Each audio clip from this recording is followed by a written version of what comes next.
Hey guys, welcome back. Today we have an interesting training. It's chopper simulation training. So maybe you play against a lot of attacking players. Maybe you play some blockers. Maybe you play some lobbers at your table tennis club, but you're in the final of the next tournament and you play against a chopper. Do you have the skill set to win? Well, that's what we're working on today. Chance is going to demonstrate for us, and there's three particular skills that you need to have. These are very foundational skills. One is you need to have a consistent push. Two is you need to have a stable loop where you're really letting the ball drop and you're generating good spin and good arc over the table.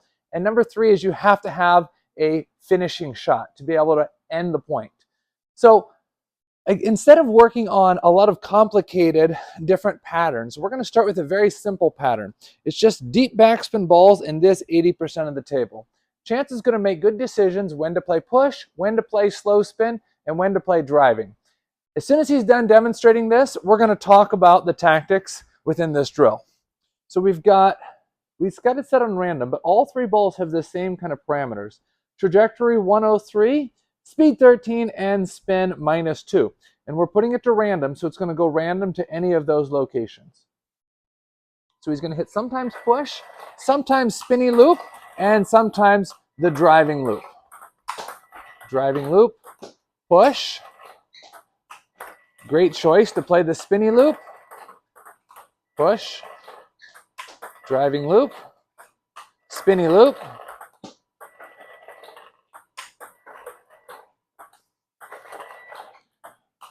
Excellent demonstration. So why are all three important? Well, you need to be able to push to kind of reset the point and also to be able to bring your opponent in. If your only skill is loop, loop, loop, it's hard to land 20, 25, 30 loops in a rally. So you need to be able to push to bring them in to be able to reset the point. If the chopper is able to stay 12 feet from the table, he's fairly consistent here and here. But if he has to move in and out throughout the point, a lot of his skills start breaking down, and he's more likely to give you a pop-up. The spinny loop. Why is the spinny loop important? Because it's the safest loop. Also, if the chopper comes in and surprises him a little bit wider here, a little bit deeper here, and he's not in good position, the spinny loop where he lets the ball drop and he gives good spin and good arc is really the go-to shot. And yet, even if your push and your spinny loop are good, maybe that chopper is good for 20, 25, 30, 35 balls. You need a way to be able to end the point, especially if he's more consistent than you. You're going to need to look to end the point. So you also have to practice that driving loop. Okay, so I want you to watch again on Chance's push, how he controls the push, on the spinny one, how he lets it drop and spins up, and then the driving one, he hits more top of the bounce. Same drill, one more time.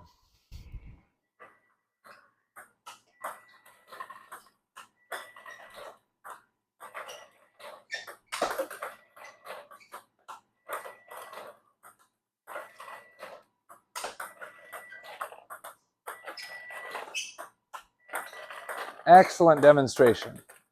All right, so now what we're going to do is we're going to make it more challenging for Coach Chance. So we're going to take this ball and we're going to give a little bit higher trajectory and a little bit shorter. Let's test this one out, Coach Chance. It's going to be to your backhand, a little bit higher and a little bit shorter. Okay, good. Now we're going to give this one here just a little bit deeper. So we're going to go speed 14. It's going to be fairly deep to your middle. Here it comes. Ooh, that's really deep. Let's put it a little bit lower. Not quite that deep. Let's try this one again. Good. And then this one, we're going to put this one up a little bit higher as well. So we're going to put this one. Okay, now it's going to be a high ball to your forehand. Trajectory 122. All right. Now, if we just enable random on this, you'll always have that floaty ball here, or the deep one here, or the floaty ball there. So it's random to any of those three, but that ball always stays there, that ball always stays there, and that ball always stays there. If we were to hit shuffle placement, you'd always get a floaty ball on the first one to any of those three locations, then a deep ball to any of those three locations, and then another floaty ball to any of those locations. But we want Coach Chance to have the best match preparation situation possible, so we are using random and shuffle placement, and just for added brownie points, we're adding scatter too. So, so he's getting any ball full table random, and they're going to be low or high, short or deep, and we want to see, he didn't practice this ahead of time, we want to see under pressure how he does making good decisions against the full variety pack. Showtime, Coach Chance. Good. Nice.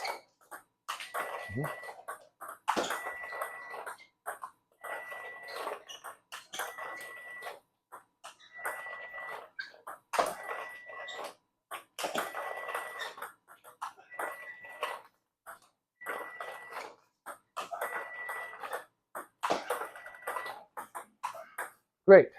Good demonstration.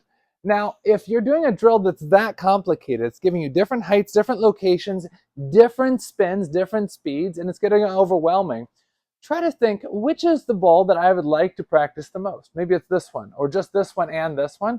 Go ahead and set a drill to isolate those, and then go back and do the more advanced version again.